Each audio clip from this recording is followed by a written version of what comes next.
আসসালামু আলাইকুম বন্ধুরা, সবাই নতুন একটা ভিডিওতে তোমাদের সবাইকে স্বাগতম। তো আলহামদুলিল্লাহ, আজকে আমাদের টাইগার মুরগির বয়স পড়লো 1 মাস 15 দিন, অর্থাৎ 1.5 মাস পড়লো। এই যে এখানে আমাদের টাইগার মুরগি প্লাস দেশি মুরগির বাচ্চা উঠছিল 61 পিস। সেখান থেকে এখন সর্বমোট 45 বা 46 এরকম বাচ্চা আছে। তো এইভাবে আসলে গোনা যায় না। তো মোটামুটি এই যে মুরগিগুলো ভালোই সাইজের হয়েছে। এই যে যদি দেখাই, তো সব থেকে বড় মোরগটা হচ্ছে এই যে এটা, মোটামুটি 10-12টা মোরগ হয়েছে। আর দেশি বাচ্চাগুলো আছে, এই যে এগুলো হচ্ছে দেশি, যে এগুলো হচ্ছে দেশি। তো মুরগিগুলো ওরাই করতেছে খুব, এই জন্য ধুলা আসতেছে। এই যে আমরা একটু দেখাই যদি, তো আমাদের সাদা মুরগি আছে হলো 4 পিস সাদা মুরগি আছে। তো এই কয়টা আছে, আর ঘরের স্পেস এতটুকুই। তো যেহেতু প্রচুর পরিমাণে গরম পড়ে, সেহেতু আসলে এক সাইড ফাঁকা। তো এক সাইড দিয়ে আর কি মোটামুটি ভালোই বাতাস আসে।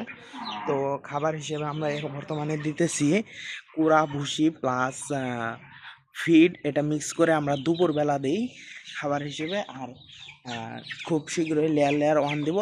বর্তমানে এই পাত্রে আছে লেয়ার লেয়ার 1 প্লাস আপনার এই পাত্রে আছে, এই যে দেখেন লেয়ার লেয়ার 1 প্লাস ব্রয়লার গোয়ার ফিড। তো এই পাত্রে ব্রয়ার ফিড লেয়ার লেয়ার 1, আর এই পাত্রে অনলি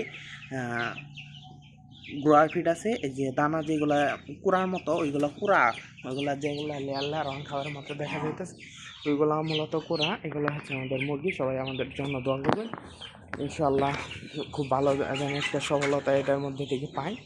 তো অবশ্যই অবশ্যই মাশাল্লাহ বলবেন। দেখেন আলহামদুলিল্লাহ ভালোই মোরগ হয়েছে। যদি টাঙ্গাইল সখীপুরের মধ্যে কেউ 2 পিস বা 4 পিস মোরগ নিয়ে শখের বসে পালতে চান, এগুলা কিন্তু 5, 6, 7 কেজি করে হয়।